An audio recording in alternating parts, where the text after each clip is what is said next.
सुंदरपुर नाम के गांव में सुभाष और सुहास नाम के दो भाई रहा करते थे। बड़ा भाई सुभाष बहुत ही अमीर था और छोटा भाई सुहास बहुत गरीब था। सुभाष अमीर होने के कारण सुहास को अपने ही खेतों में काम करने के लिए रख लिया था। सुहास का स्वभाव सरल होने के कारण वो भी चुपचाप से काम कर लेता था। सुभाष के 3 बेटे थे। सुभाष की पत्नी सुधा बहुत ही लालची किस्म की औरत थी। सुभाष जब भी अपने बेटों को देखता तो उसे गर्व महसूस हुआ करता था। एक दिन सुभाष सुधा से, अरे भाग्यवान, सुनती हो, जरा चाय तो लाना। हाँ जी, अभी लाती हूँ। मैं अकेली घर का सारा काम करती हूँ, उसमें मैं थक जाती हूँ। अरे भाग्यवान, तुम चिंता क्यों करती हो? जब 3 बहुएं आएंगी तो तुम आराम ही करोगी और दहेज से भी घर भर जाएगा ना।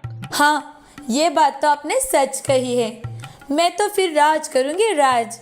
और एक वो सुहास है जिसकी 3 बेटियां हैं, वो तो दहेज दे दे कर कंगाल हो जाएगा। अरे हाँ, वो तो बेवकूफ है। मैंने उसे कहा था कि सोनोग्राफी करके लड़की हो तो गिरा दे, मगर उसने मेरी एक भी नहीं सुनी। अजी, हमसे कुछ सीख ले लेता। हमने तो अल्ट्रासाउंड करके लड़की होने पर खत्म कर दिया और आज देखो हमारे लड़के हैं, लड़के। हाँ, वो तो पागल है, उसे कुछ समझ में नहीं आता। वो कहता है कि लड़कियां माँ लक्ष्मी का रूप होती है। अरे फिर 3 लक्ष्मियां घर में होते हुए भी वो गरीब क्यों है? अरे छोड़ो उसे, उसमें कहाँ समझ है। अगर थोड़ी भी समझ होती तो हमारे यहाँ इतने कम दामों में काम थोड़ी करता। वही तो, जाने दीजिए। चलिए, सुभाष और सुधा अपना काम करने के लिए चले जाते हैं। कुछ ही दिनों में नवरात्रि का उत्सव आता है। सुहास के यहाँ हमेशा की तरह नवरात्र में माँ दुर्गा की स्थापना हुई और सुहास की पत्नी सरिता ने भी हमेशा की तरह पूरा व्रत रखा। सरिता सुहास से, आज बाजार से आते समय पूजा का सारा सामान लेकर आइए और बाजार से कुछ फल भी लाना, घर में कुछ भी नहीं है। अरे सरिता, मेरे पास तो कुछ भी पैसे नहीं है। रुको, मैं काम करता हूँ, भैया से कुछ पैसे उधार लेकर उससे सामान खरीदता हूँ। जैसे आपको ठीक लगे। थोड़ी ही देर में सुहास सुभाष के घर पहुंचता है और सुभाष से, भैया मुझे कुछ पैसे उधार दे दो, मुझे बाजार से कुछ सामान लाना है, मेरे घर में कुछ भी नहीं है भैया। अरे भाई, यहाँ भी क्या है, चलो पहले खेतों में चावल की फसल काट आते हैं, बाद में पैसे ले लेना। ठीक है भैया, चलो। सुहास और सुभाष दोनों खेतों में जा रहे थे। तभी रास्ते में एक झाड़ी के पास बहुत से कुत्ते खड़े थे और वो एक दूसरे पर चिल्ला रहे थे। ये देख। अरे इतने सारे कुत्ते इकट्ठा होकर क्या कर रहे हैं और ये रोने की आवाज कहाँ से आ रही है? सुहास ने ध्यान से सुनते हुए कहा, भैया ये आवाज तो एक बच्चे की आ रही है, चलो पास जाकर देखते हैं। अरे देखो, वहाँ कितने सारे कुत्ते हैं। भैया ये तो एक बच्ची है, कोई इसे यहाँ छोड़ गया है। अगर हमने ऐसे ही छोड़ दिया तो ये कुत्ते उसे नोच खाएंगे। अरे बेवकूफ, चुपचाप यहाँ से निकल ले। तुझे क्या करना है? वैसे भी इस समय तेरी नवरात्रि का उपवास चल रहा है और इसका खून बह रहा है, खून। तू इसे छूकर अपवित्र हो जाएगा। तो भैया आप ही इसे उठा लो, इसकी जान बचा लो, नहीं तो कुत्ते इसे मार डालेंगे भैया। अरे मैंने क्या दुनिया भर का ठेका लेकर रखा है क्या? ऐसा कहकर सुभाष वहाँ से चला जाता है। तभी सुहास एक डंडा लेकर वहाँ आकर कुत्तों को भगाता है। बच्ची को जब सुहास उठाकर देखता है तो उसे बहुत खरोच आई हुई थी। हे भगवान, ये बच्ची कितनी घायल है, मुझे इसे अभी अस्पताल लेकर जाना चाहिए। सुहास बच्ची को अस्पताल लेकर जाता है और वहाँ उसकी मलहम पट्टी करके अपने घर लेकर जाता है। घर जाकर सरिता को सारी बातें बताता है। सरिता सुहास से, कोई बात नहीं, जहाँ हमारी 3 बेटियां बड़ी हो रही है वहाँ ये भी उनके साथ रहेगी। हम पहले से ही गरीब है, इससे ज्यादा और गरीबी क्या आएगी। आज ना तो पूजा की सामग्री आ पाई है, ना तो फल। आज का काम कैसे चलेगा? हम क्या खाएंगे? सरिता, मैं भैया से पैसे मांगने के लिए ही गया था, लेकिन उन्होंने मुझे कहा पहले खेतों में काम कर लेते हैं, बाद में वो मुझे पैसे देंगे। तब तक रास्ते में मुझे बच्ची मिल गई।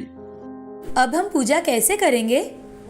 जाने दीजिए, चलो हम मैया से क्षमा मांग लेते हैं। जो हमारे पास पूजा की सामग्री है उसी से हम पूजा कर लेते हैं। दोनों श्रद्धा पूर्वक पूजा करते हैं और फलाहार के लिए कुछ ना होने के कारण पूरा दिन भूखा ही रहते हैं। सरिता बच्ची की अच्छी तरह से देखभाल कर रही थी। तभी दरवाजे पर कोई आता है। सुहास दरवाजा खोलकर देखता है तो उसे एक आदमी हाथ में फल लिए हुए दिखाई देता है। तभी सुहास उस आदमी से, आप कौन हैं? जी आपके लिए फल लेकर आया हूँ। जी लेकिन मैंने तो कोई फल नहीं मंगवाए थे। जी हमें तो आपके यहाँ फल देने का ऑर्डर आया है, ये लीजिए। लेकिन मैंने इन फलों के पैसे भी नहीं दिए। अरे भाई साहब, मुझे इन फलों के पैसे मिल चुके हैं। ऐसा कहकर फल वाला उस पेमेंट का मैसेज दिखाता है। सुहास के हाथों में फलों की बैग रखकर वहाँ से चला जाता है। थोड़ी ही देर बाद दुकानदार पूजा की सामग्री लेकर आता है और पूजा की सामग्री देकर चला जाता है। सुहास और सरिता को कुछ समझ में नहीं आ रहा था कि यह सब क्या हो रहा है। दोनों एक दूसरे की ओर अचरज से देख रहे थे। तभी सरिता सुहास से, ये सब क्या हो रहा है और कौन कर रहा है? सरिता, मुझे भी नहीं पता कि ये सब कौन कर रहा है। मुझे तो लगता है ये सब मैया की कृपा है। सरिता और सुहास दोनों भी पूजा की सामग्री से विधि विधान से पूजा करते हैं। दूसरी ओर सुभाष के घर कोई पूजा नहीं थी। सुभाष कभी भी देवी मैया की पूजा नहीं करता था। उसके यहाँ रात में सभी लोग सो रहे थे। तभी घर में शॉर्ट सर्किट की वजह से आग लग जाती है। आग लग जाने की वजह से सारा घर धू धू करके जलने लगता है। बड़ी ही मुश्किलों के साथ सुभाष और उसके घर वाले अपने जान बचा लेते हैं। अब सुभाष के पास कुछ भी नहीं बचा था। वो पूरी तरह से कंगाल बन चुका था। सुभाष अपना माथा पीटते हुए, हे भगवान, मैंने कौन से बुरे कर्म किए थे जिसकी तू मुझे ये सजा दे रहा है? इस समय हम कहाँ जाएंगे? चलो मैं सुहास के घर ही चला जाता हूँ। सुहास सबकी मदद कर देता है। ऐसा सोचकर सुभाष सुहास के घर चला जाता है। सुहास के घर जाकर उसकी खुशहाली देख सुभाष बहुत चकित हो जाता है। लेकिन खुद की व्यथा बताते हुए सुभाष अपने परिवार के साथ सुहास के घर रहने लगता है। सुभाष मन में, अरे ये सुहास इतना खुशहाल कैसे हो गया? मैं तो इन सब का पता लगा कर ही रहूंगा। सुभाष सोने का नाटक करने लगता है। रात होते ही सुभाष उठकर देखता है कि छोटी सी बच्ची बड़ी हो रही है और विशालकाय देवी का रूप धारण कर लेती है, जिसके 8 हाथ होते हैं। सुभाष देखता है कि वो अपना हाथ आशीर्वाद की मुद्रा में उठाती है तो घर में नोटों के बंडल आ जाते हैं, और दूसरा हाथ आशीर्वाद के लिए उठाती है तो अलमारी कपड़ों से भर जाती है। ये देख सुभाष हक्का बक्का हो जाता है। वो डर के मारे चुपचाप अपने कमरे में जाकर सो जाता है। सुहास अगले दिन जब उठता है तो दंग रह जाता है। ये क्या? घर में तो सारी खाने की सामग्री भरी हुई है और अलमारी में सबके लिए कपड़े भी हैं। ये सब देवी मैया की कृपा है। जय हो देवी मैया की। सुहास अपना काम करने लगता है। सुभाष रोज रात के समय देखता है कि बच्ची एक देवी का रूप धारण कर लेती है और कुछ न कुछ करती रहती है। थोड़े ही दिनों में सुहास अमीर बन जाता है। सुहास और सरिता बच्ची की बहुत सेवा करते हैं। एक दिन सुभाष छोटी बच्ची से, हे देवी मैया, मैंने आपको पहचान लिया है, मुझे माफ कर दीजिए और मुझे भी आपका थोड़ा आशीर्वाद दे दो मैया। तभी छोटी सी बच्ची देवी के रूप में बदल जाती है और देवी मैया सुभाष से, सुभाष, तुम्हारे अंदर इंसानियत नहीं है। तुम कन्या भ्रूण जैसे शर्मिंदा काम करते हो। नवरात्रि में कन्याओं का कन्या भोज कराने का नाटक करते हो। सुहास ऐसा नहीं है। उसकी 3 लड़कियां हैं, फिर भी उसने एक अनाथ बच्ची को उठाया और उसे अपने घर लेकर आया। उसकी अच्छी तरह से देखभाल की, उसका पालन पोषण किया। उसी का फल सुहास को मिल रहा है। तुम यहाँ से चले जाओ। तुम्हारा जला हुआ घर पहले जैसा हो गया है। तुम्हें सुहास जैसा कुछ भी प्राप्त नहीं होगा। सबसे पहले अपने अंदर दया भाव उत्पन्न करो और लोगों में संदेश फैलाओ कि कन्याओं का वध ना करे, उनकी हत्या ना करे।